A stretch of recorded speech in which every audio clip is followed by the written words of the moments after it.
آج میں یہ بولوں گا کہ کس کس نے جہنم کو مانا ہے.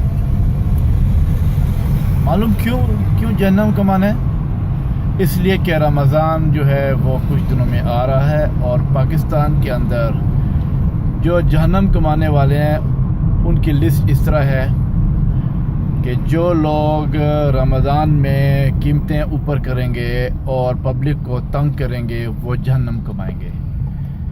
جو لوگ تندرست ہیں، روزہ نہیں رکھیں گے، نماز نہیں پڑھیں گے، وہ جہنم کمائیں گے. جو لوگ لوگوں کو، دوسرے شخص کو تکلیف دیں گے، پریشان کریں گے، وہ جہنم کمائیں گے. وہ لوگ جو زندگی میں سب حرام توپیاں کرتے رہے اور اس کے باوجود اس رمضان میں اپنی حرام توپیاں نہیں روکیں گے، وہ جہنم کمائیں گے. پولیٹیشین ہو یا بیوروکریسی ہو یا آرمی کے ہوں، سویلین ہوں، کسی بھی محکمے کے لوگ ہوں، وہ اپنی نوکری دیانتداری سے نہیں کریں گے تو وہ جہنم کمائیں گے. سب وہ لوگ جو کہ زندگی سے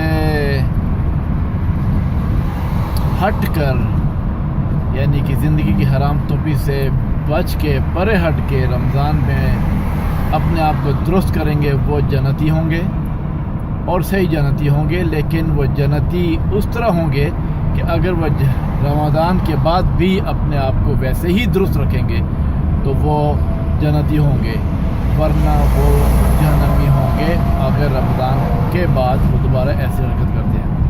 سب سے پہلی بات یہ ہے کہ رمضان جو آ رہا ہے اس کے اندر جو کسی شخص کو تکلیف دے گا، جو کہ کسی بھی حالت میں کسی بھی طریقے سے انسان کو، پرندوں، چند پرندوں کو اور کیا نام حیوان جتنے بھی ہیں ان کو، اور کسی بھی سلسلے کو کسی جگہ پہ تکلیف دے گا، وہ جہنمی ہوگا، آگ میں جلے گا اور ہمیشہ جلے گا. کیونکہ اللہ تعالیٰ دلوں کے حال جانتا ہے. کون دکھاوے کے روزے، نماز، روزہ، حج، زکوٰۃ کرتا ہے اور کون دل سے نہیں کرتا.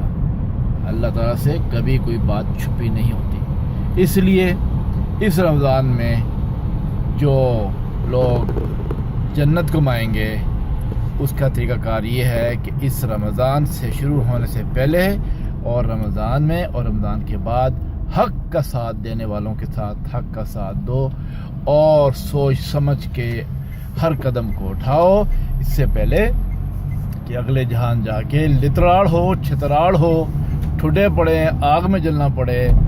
تو اپنے اپنے گریبانوں میں دیکھو کون کون گناہ گار ہے، کون کون حرام زادہ ہے، کون کون بغیرت ہے، کون کون بے ضمیر ہے، اور کون کون جو ہے وہ پٹڑی سے اترا ہوا ہے.